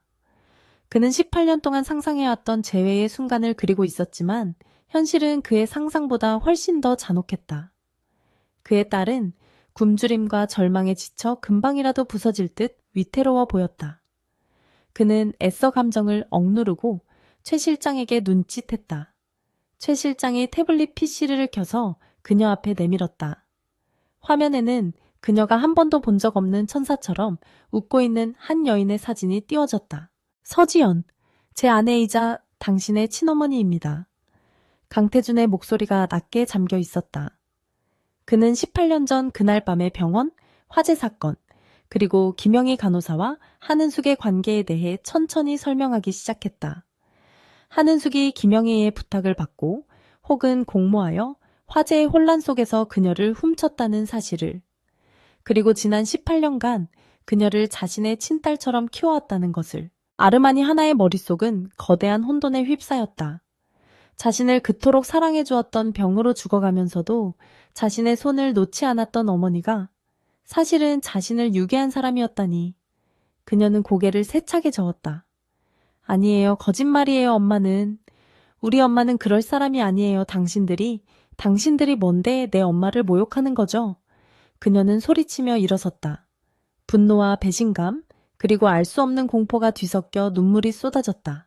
강태준은 그녀의 격렬한 반응을 예상했다는 듯 조용히 그녀를 바라보았다. 그의 눈빛은 차가웠지만 그 안에는 깊은 슬픔이 자리하고 있었다. DNA 검사 결과입니다. 최 실장이 다음 화면을 넘겼다. 북의 구중토구 9% 일치. 그것은 반박할 수 없는 과학적 증거였다. 아름은 그 숫자를 노려보다가 결국 무너지듯 다시 소파에 주저앉았다. 그녀의 세상이 문자 그대로 무너져 내리고 있었다. 하룻밤 사이에 이 모든 것을 받아들이기 힘들 거라는 거 안다. 강태준이 입을 열었다. 하지만 이것은 진실이야. 너는 한아름이 아니라 강하나 이 글로벌 YIN의 유일한 상속녀다.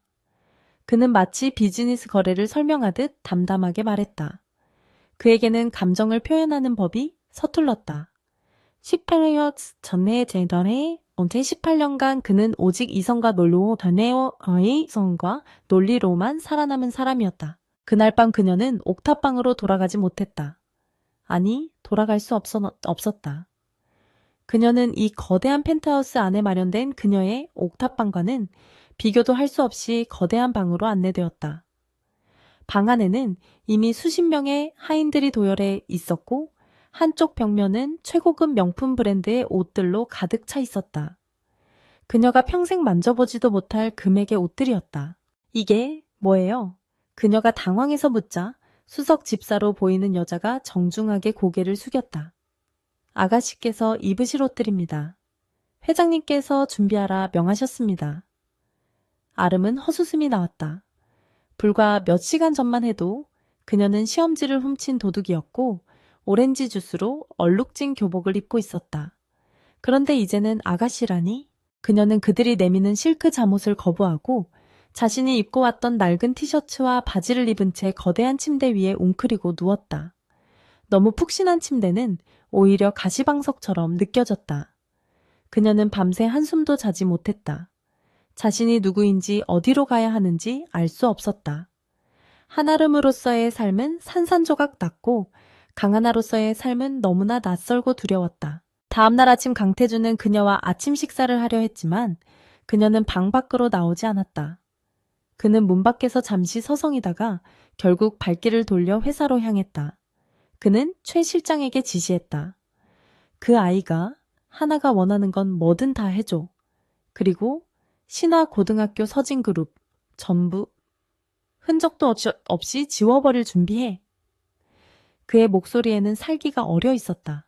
최 실장은 며칠간 그녀가 새로운 환경에 적응할 수 있도록 조용히 배려했다. 그는 그녀에게 한은숙에 대한 추가 조사 자료를 건넸다. 자료에 따르면 한은숙은 김영희의 범죄에 가담했지만 마지막 순간에 죄책감을 느끼고 김영희가 요구했던 돈을 받지 않고 아기 하나를 데리고 도망쳐 평생 숨어 지내며 그녀를 친딸처럼 키웠다. 그녀는 하나를 사랑했지만 그 사랑은 도둑질에서 시작된 것이었다. 하나는 그 자료를 보며 오열했다. 그녀는 자신을 길러준 어머니를 원망해야 할지 아니면 그녀의 사랑을 기억해야 할지 혼란스러웠다. 그리고 며칠 후 그녀는 마침내 결심한 듯 자신의 방문을 열고 나왔다.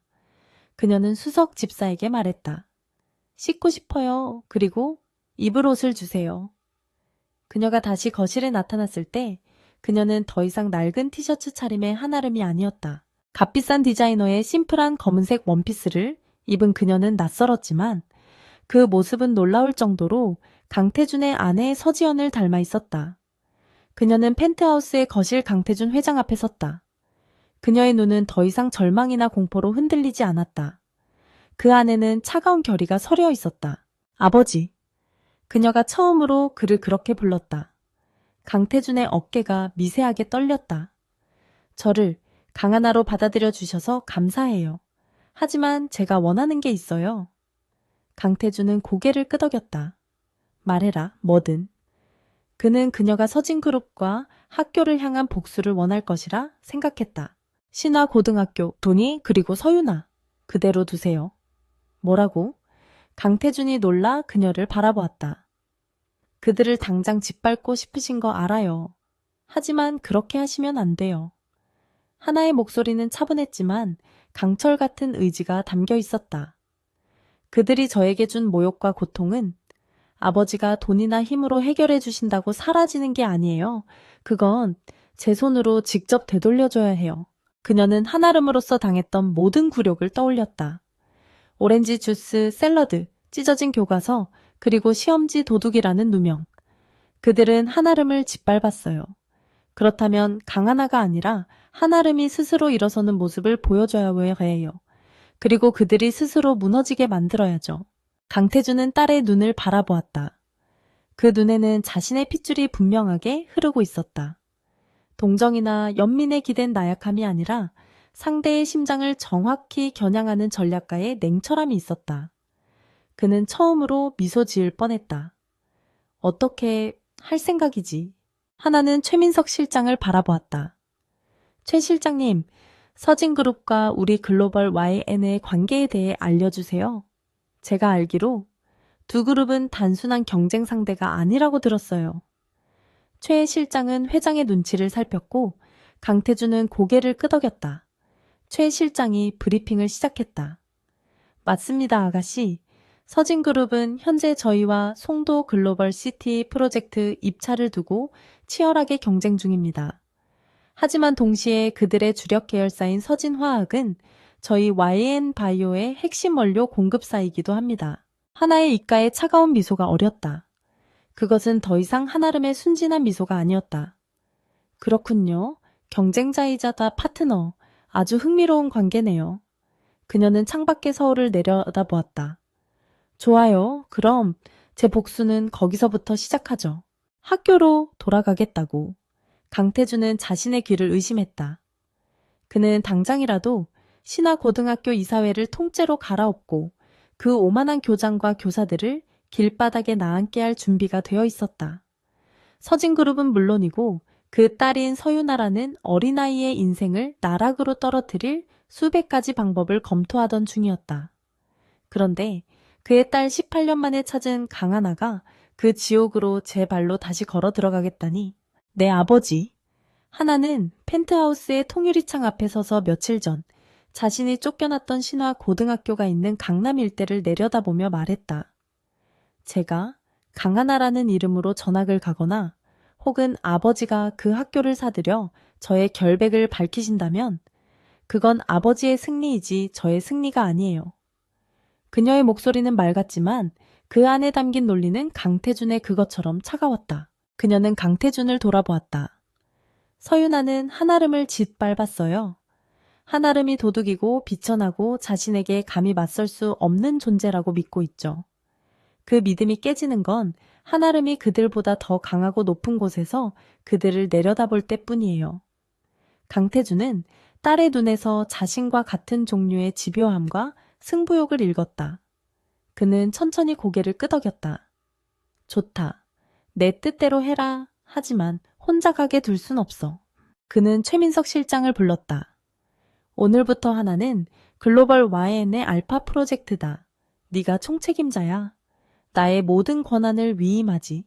하나의 안전과 하나의 전쟁을 지원해. 최 실장은 깊이 고개를 숙였다. 명심하겠습니다, 회장님. 그리고 아가씨. 그는 하나를 바라보며 처음으로 아가씨라는 호칭을 자연스럽게 사용했다. 작전은 그날 밤 즉시 시작되었다. 하나는 펜트하우스에 머물렀지만 서류상으로는 여전히 옥수동 옥탑방에 거주하는 한아름이었다. 신화고등학교 측에는 글로벌 YSN의 법무팀이 익명의 교육정의 시민연대라는 이름으로 접촉했다. 그들은 한아름 학생의 징계위원회 절차상의 심각한 법적 하자가 있음을 지적하며 학생인권보호법 위반으로 교육청 감사 및 행정소송을 제기하겠다고 압박했다. 신화고등학교는 발칵 뒤집혔다. 서진그룹의 눈치도 보였지만 당장의 법적 분쟁과 언론 노출은 피하고 싶었다. 교장은 절차상 미흡을 인정하며 한아름의 퇴학 결정을 보류하고 재조사를 명목으로 그녀의 등교를 마지못해 허락했다. 그들은 이것이 가난한 장학생의 마지막 발악 혹은 운 좋게 어떤 시민단체의 도움을 받은 것이라고 짐작할 뿐 그 배후에 글로벌 YN의 거대한 그림자가 드리워져 있다는 것은 꿈에도 몰랐다. 최 실장은 하나에게 새로운 장비들을 지급했다. 겉보기에는 평범한 만년필이었지만 초고화질 영상과 음성을 녹음할 수 있는 스파이펜이었다. 그녀가 쓰던 낡은 안경테는 미세한 이어피스와 연결되어 최 실장과 실시간으로 통신할 수 있는 스마트 안경으로 교체되었다. 이것들은 만일의 사태를 대비한 것입니다. 아가씨, 하지만 진짜 무기는 여기에 있습니다. 그는 태블릿 PC를 켜서 서진그룹의 내부 구조도를 띄웠다. 서진그룹의 회장 서윤아의 아버지 서진석. 그는 지금 송도 글로벌 시티 프로젝트 입찰에 사활을 걸고 있습니다. 만약 이 입찰에서 실패하면 무리하게 확장한 건설 부문이 연쇄도산하며 그룹 전체가 휘청길 겁니다. 그의 설명은 강태준 회장의 그것처럼 냉철하고 정확했다. 그는 입찰을 따내기 위해 불법적인 로비와 자금 횡령을 저지르고 있다는 첩보가 있습니다. 서윤아는 그의 유일한 약점, 이자 동시에 그의 불법적인 활동을 알고 있을 유일한 통로일 수도 있습니다. 하나의 눈이 빛났다. 제가 학교로 돌아가는 이유는 단순히 서윤아에게 복수하기 위해서만이 아니에요. 저는 아버지를 돕고 싶어요. 글로벌 YN의 방식으로요. 다음날 아침, 한아름은 다시 신화고등학교의 교문을 통과했다. 며칠 전과 똑같은 낡은 교복 차림이었지만 그녀를 둘러싼 공기는 완전히 달라져 있었다. 그녀는 더 이상 고개를 숙이지 않았다. 어깨를 켠 채 정면을 응시하며 복도를 걸었다. 그녀의 등교 소식은 순식간에 학교 전체로 퍼져나갔다. 학생들은 경악과 불신, 그리고 경멸이 뒤섞인 시선으로 그녀를 바라보았다. 저것 봐. 한아름 아냐. 어떻게 다시 학교에 나왔지? 퇴학당한 거 아니었어? 대단하다. 낯짝도 두꺼워. 시험지 훔친 도둑이? 수군거림이 파도처럼 그녀를 덮쳤지만 그녀는 눈 하나 깜짝하지 않았다. 교실 문을 열자 그곳에는 서윤아가 팔짱을 낀 채 그녀를 기다리고 있었다. 유나의 얼굴은 분노로 붉게 상기되어 있었다. 내가 감히 여길 다시 기어들어와. 유나가 이빨 사이로 소리쳤다. 교실 안의 모든 학생들이 숨을 죽였다. 여긴 네가 있을 곳이 아니라고 했을 텐데. 이 도둑년아. 유나는 아름의 뺨을 때리기 위해 손을 치켜들었다. 하지만 아름은 피하지 않았다. 그녀는 유나의 손목이 자신의 얼굴에 닿기 직전 그 손을 정확하게 붙잡았다. 교실 안의 공기가 얼어붙었다. 한아름이 그 순하고 무력했던 한아름이 감히 여왕 서윤아의 손을 잡았다는 사실에 모두가 경악했다. 폭력은 안 좋은 버릇이야, 서윤아. 아름이 조용히 말했다. 그녀의 목소리는 차가웠고 유나의 손목을 쥔 악력은 놀라울 정도로 강했다. 그리고 난 도둑이 아니야. 그건 너도 잘 알잖아. 서윤아는 당황한 기색이 역력했다. 며칠 만에 나타난 아름은 완전히 다른 사람이 되어 있었다. 그 눈빛, 자신을 두려워하지 않는 오히려 자신을 꿰뚫어 보는 듯한 그 차가운 눈빛에 유나는 순간 소름이 돋았다. 이게 미쳤나? 이거 안 놔? 유나가 손을 뿌리치려 했지만 아름은 놓아주지 않았다. 사과해? 아름이 말했다. 네가 꾸민 짓에 대해서, 그리고 나에게 도둑이라고 부른 것에 대해서 지금 당장 사과, 내가 너 같은 것한테? 유나가 기가 막힌 듯 웃음을 터뜨리려 할 때 아름이 그녀의 귀에만 들릴 정도로 속삭였다. 네가 지금 여기서 소란을 피우면 난 이 손목을 잡힌 채로 학생 주임 선생님께 갈 거야. 그리고 네가 또다시 날 협박하고 폭행하려 했다고 신고할 거야. 증거 물론 있지. 아름은 가슴 주머니에 꽂힌 펜을 가볍게 두드렸다. 그 펜의 렌즈가 서윤아의 일그러진 얼굴을 정확히 담고 있었다. 서윤아는 그제야 상황의 심각성을 깨달았다. 한아름이 변했다. 저건 함정이다. 그녀는 분노로 몸을 떨었지만 결국 아름의 손을 거칠게 뿌리치며 한 발 물러섰다. 재수 없는 두고 봐. 그녀는 욕설을 내뱉고는 자신의 자리로 돌아갔다. 그것은 작은 승리였지만 교실 안의 권력 구도에 미세한 균열을 일으키기엔 충분했다. 학생들은 혼란에 빠졌다. 서윤아가 한아름에게 밀렸다. 하지만 하나의 진짜 목표는 이게 아니었다. 그녀는 서윤아를 자극하는 동시에 그녀에게 접근할 방법을 찾고 있었다. 그녀는 자신의 새로운 전략을 실행에 옮기기로 했다. 점심시간 그녀는 일부러 식당에서 혼자 앉아있는 이진호를 찾아갔다.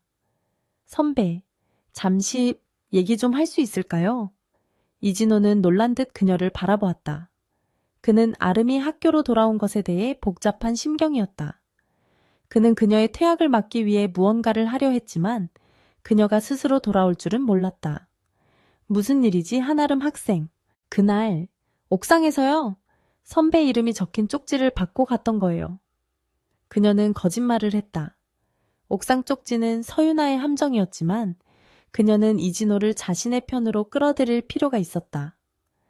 누군가 선배 이름을 도용해서 절 함정에 빠뜨린 거예요. 그리고 시험지 일도. 전 억울해요. 그녀의 눈에는 다시 연약함과 눈물이 고였다. 이진호는 혼란스러워 보였다. 그는 서윤아의 지심을 짐작했지만 아름의 이 연약한 모습은 그날 복도에서 보았던 강인함과는 또 달랐다. 내가 뭘 도와주면 되지? 그가 물었을 때 아름은 이미 그의 마음이 움직였다는 것을 알았다. 그냥 제 결백을 믿어주세요. 그것뿐이에요. 그녀는 이진호를 이용할 생각이었지만 그에게서 미묘한 연민 이상의 감정을 읽어냈다. 그 광경을 멀리서 지켜보던 서윤아는 질투와 분노로 얼굴이 타들어가는 것 같았다. 감히 한아름이 이진호에게 꼬리를 쳐 그녀는 아름을 완전히 끝장내야겠다고 다짐했다. 그리고 그 주말 서윤아는 자신의 생일 파티를 연다는 초대장을 반 아이들에게 돌렸다. 그녀는 아름의 책상에도 초대장 한 장을 던졌다. 네오도와 한아름. 그녀가 비웃으며 말했다. 내 생일 파티에 시중들 사람이 필요하거든. 내 옥탑방보다는 우리 집 한여방이 더 나을 테니 하룻밤 재워줄 수도 있고. 그것은 노골적인 모욕이었다. 아이들은 폭소를 터뜨렸다. 하지만 아름은 초대장을 조용히 집어들었다. 그녀의 입가에 아무도 모르는 미소가 스쳐 지나갔다. 고마워 유나야. 꼭 갈게. 서윤아는 당황했다. 그녀는 아름이 울며 거절할 것이라 생각했다. 하지만 그녀는 초대에 응했다. 이것은 서진그룹의 심장부 서진석 회장의 저택에 발을 들일 수 있는 완벽한 기회였다. 한아름의 가면을 쓴 강하나가 사자의 굴로 직접 걸어 들어가고 있었다. 서윤아의 생일 파티가 열리는 서진그룹 일가의 저택은 현대판 궁전 그 자체였다. 수백억을 호가하는 미술품들이 정원에 무심하게 배치되어 있었고 입구에서 본관까지 이어지는 길은 샹들리의 불빛으로 대낮처럼 밝았다. 대한민국 정재계의 네로라하는 인사들과 그들의 자녀들이 최고급 드레스와 턱시도를 입고 웃음꽃을 피우고 있었다. 그들 사이로 낡았지만 깨끗하게 다림질된 교복을 입은 한아름이 들어섰다. 그녀의 등장은 모든 대화를 순간적으로 멈추게 만들었다. 초대받지 않은 혹은 초대하에서는 안 될 존재가 신성한 장소에 발을 들인 듯한 노골적인 경멸의 시선이 쏟아졌다. 서윤아는 이 순간을 기다렸다는 듯 샴페인 잔을 든 채 그녀의 무리와 함께 아름에게 다가왔다.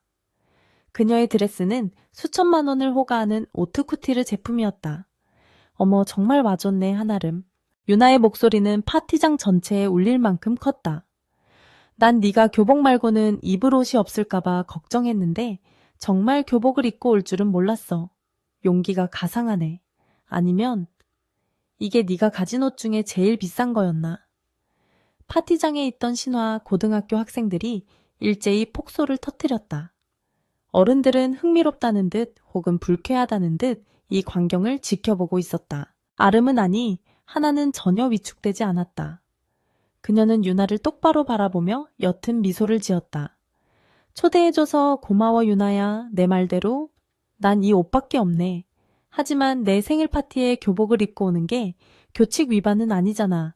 난 우리 학교 교칙을 아주 중요하게 생각하거든. 그녀의 차분한 대꾸에 유나의 미간이 좁혀졌다. 뭐 교칙 너 같은 도둑년이 감히 교칙을? 유나가 다시 도둑이라는 단어를 꺼내는 순간 아름이 한 걸음 다가섰다. 그녀의 가슴 주머니에 꽂힌 만년필 펜이 유나의 일그러진 얼굴을 정면으로 향하고 있었다. 유나야, 증거도 없이 사람을 도둑으로 모는 건 명예훼손이라는 거 법무법인 태평의 장남인 이진호 선배가 더 잘 알지 않을까. 그녀는 일부러 파티장 한쪽에서 이쪽을 주시하고 있던 이진호의 이름을 언급했다. 진호의 표정이 굳어졌다. 서윤아는 진호의 시선을 의식하고는 분노로 얼굴이 붉어졌다. 이게 정말 너 오늘 여기서 끝장날 줄 알아. 유나는 아름을 밀치려 했지만 아름은 가볍게 몸을 피했다. 어지럽네. 나 잠시 화장실 좀 다녀올게. 하나는 연기처럼 인파 속으로 사라져졌다. 그녀의 스마트 안경테에서 최민석 실장의 차분한 목소리가 흘러나왔다. 오른쪽 복도 끝 서재입니다. 서진석 회장은 방금 긴급 이사회로 불려 나갔습니다. 지금이 기회입니다. 하나는 하인들의 눈을 피해 서윤아의 아버지가 사용하는 개인 서재 문 앞에 섰다. 지문 인식 잠금 장치가 붉은 빛을 내고 있었다. 아가씨, 제 말대로 손을 대십시오. 3초간. 하나가 손을 대자 최 실장 측의 해커가 원격으로 보안 시스템을 교란시켰다. 삐빅 소리와 함께 잠금 장치가 해제되었다. 거대한 서재 내부는 어두웠지만 하나의 눈에는 모든 것이 선명했다. 벽난로 위, 세 번째 그림 뒤입니다. 그녀는 그림을 밀어냈고 그 뒤에는 개인 금고가 숨겨져 있었다. 비밀번호는 서유나 학생의 생일입니다. 최 실장이 말했다. 하나의 입가에 쓴웃음이 어렸다. 그가 유일하게 아끼는 것. 그녀는 숫자를 입력했고 묵직한 금고 문이 열렸다. 그 안에는 현금 다발과 함께 송도 GCS 프로젝트라고 적힌 검은색 가죽 장부가 놓여 있었다. 그녀는 만년필 펜을 꺼내 렌즈캡을 열었다. 그리고 장부의 모든 페이지를 한 장 한 장 넘기며 초고속으로 스캔하기 시작했다. 불법 로비 자금 내역 유령 회사를 통한 비자금 조성, 서진그룹을 침몰시킬 증거들이었다. 바로 그 시각 송도 글로벌 시티 프로젝트 GCS 입찰을 위한 긴급 주주총회장. 서진석 회장은 투자자들 앞에서 마지막 프레젠테이션을 하고 있었다. 그는 글로벌 YN을 누르고 이 프로젝트를 따내기 위해 무리하게 자금을 끌어모은 상태였다. 여러분, 우리 서진그룹은 이 프로젝트의 모든 것을 걸었습니다. 완벽한 자금 계획과 그때 회의장 뒷문이 열리고 글로벌 YN의 법무팀과 최민석 실장이 걸어 들어왔다. 잠시만 서진석 회장, 최 실장의 목소리가 회의장을 울렸다.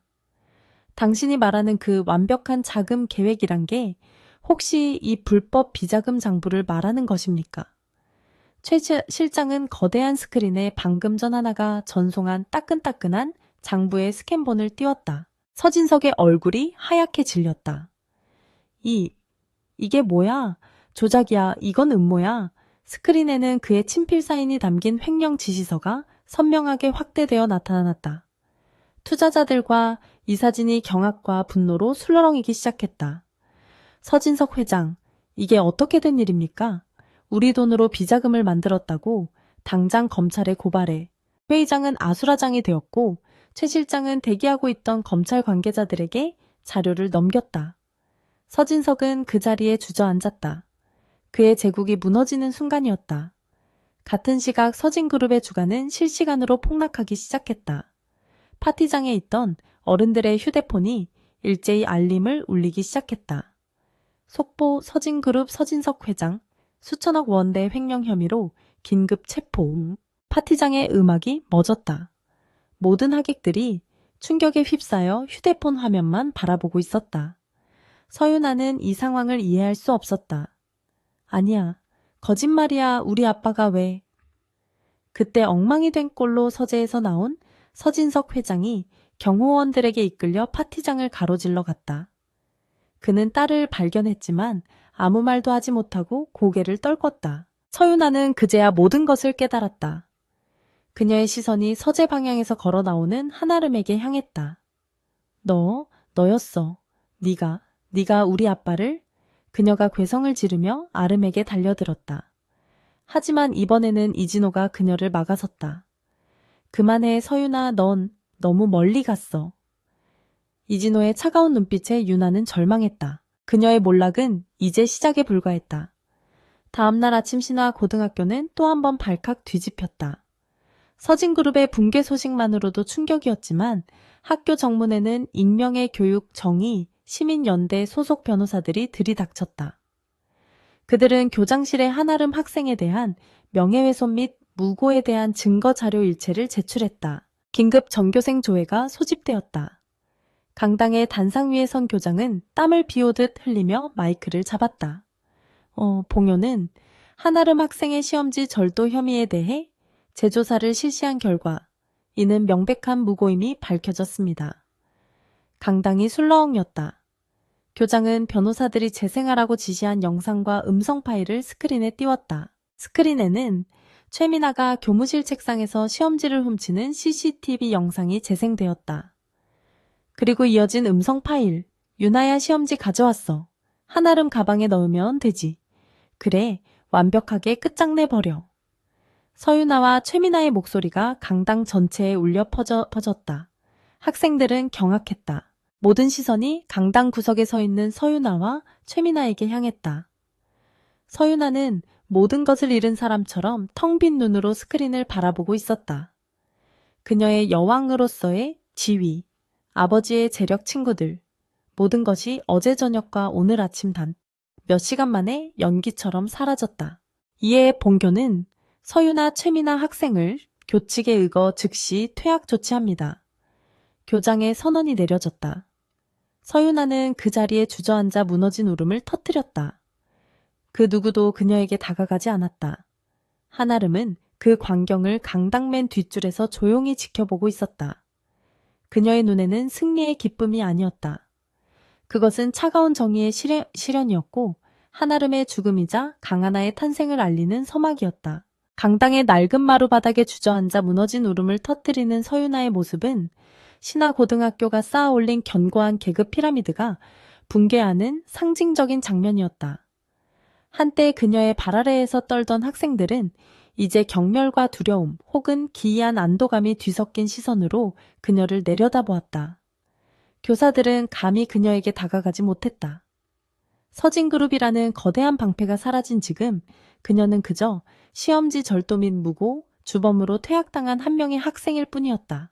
한아름아니 강하나는 그 광경을 더 이상 지켜보지 않았다. 그녀는 조용히 강당을 빠져나왔다. 그녀가 해야 할 일은 끝났다. 한아름의 굴욕은 한아름의 손으로 갚아주었다.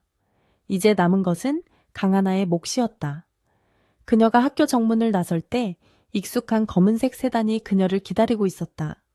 최민석 실장이 차문을 열고 정중하게 고개를 숙였다. 고생하셨습니다, 아가씨. 신화고등학교에 불어닥친 후폭풍은 서유나의 퇴학으로 끝나지 않았다. 익명의 교육정의 시민연대로 위장한 글로벌 YN의 법무팀은 학교의 근본적인 부패를 도려내기 시작했다. 그들은 한아름의 사건을 묵인하고 방조했던 모든 교직원의 책임을 묻는 감사 청구서를 교육청에 제출했다.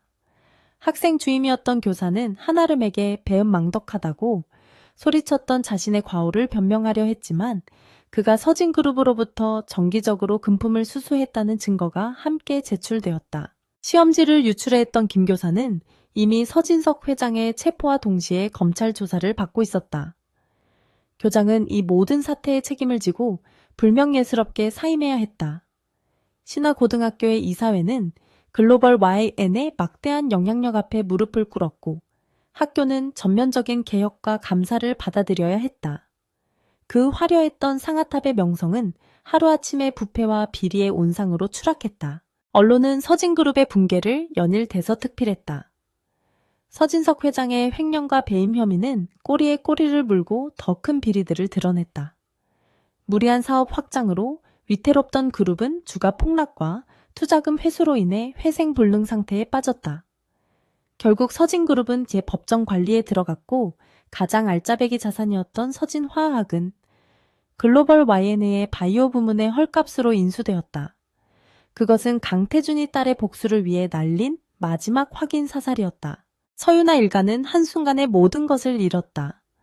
그들이 살던 궁전 같은 저택은 압류되었고 그녀는 더 이상 명품 드레스를 입을 수 없었다. 그녀는 법정에서 아버지의 재판을 지켜보며 뒤늦은 후회에 눈물을 흘렸지만 아무도 그녀를 동정하지 않았다. 그녀가 한아름에게 뿌렸던 잔인함의 씨앗은 그녀 자신의 파멸이라는 열매가 되어 돌아왔을 뿐이었다. 한편 강하나는 옥수동의 낡은 옥탑방을 찾았다. 그녀는 그곳에 남아있던 한아름의 몇 안 되는 흔적들을 정리했다. 찢어졌던 교과서 조각들, 낡은 옷가지들, 그리고 자신을 길러준 어머니 한은숙의 빛바랜 사진. 그녀는 사진을 조용히 품에 안았다. 엄마, 고마웠어요. 그리고 이젠 안녕. 그녀는 자신을 유괴한 어머니를 용서할 수도 완전히 미워할 수도 없었다. 그 복잡한 감정은 한아름의 마지막 흔적과 함께 그 방에 남겨두고 나왔다. 그녀는 공식적으로 강태준 회장의 딸 강하나로 세상에 알려졌다. 언론은 18년 만에 돌아온 글로벌 YN의 상속녀라는 자극적인 제목으로 그녀의 등장을 알렸다. 사람들은 그녀가 신화고등학교에서 겪었던 일과 서진그룹의 몰락을 연결지으며 그녀를 무섭도록 차가운 복수의 화신이라고 수군거렸다. 하지만 하나는 그런 시선에 아랑곳하지 않았다. 그녀는 더 이상 학교에 가지 않았다. 대신 글로벌 YN 타워의 펜트하우스에서 아버지 강태준과 최민석 실장, 그리고 그룹 내 최고의 전문가들로부터 제왕학 교육을 받기 시작했다. 경제, 경영, 법률, 그리고 그녀가 가장 관심을 보인 것은 기업 윤리와 사회 공헌 분야였다. 그녀는 한아름으로서 겪었던 사회의 가장 어두운 밑바닥을 잊지 않았다. 어느 날 저녁 그녀는 아버지 강태준과 함께 저녁 식사를 하고 있었다. 18년의 공백이 무색하게 두 사람 사이에는 어색함 대신 기묘한 유대감이 흐르고 있었다.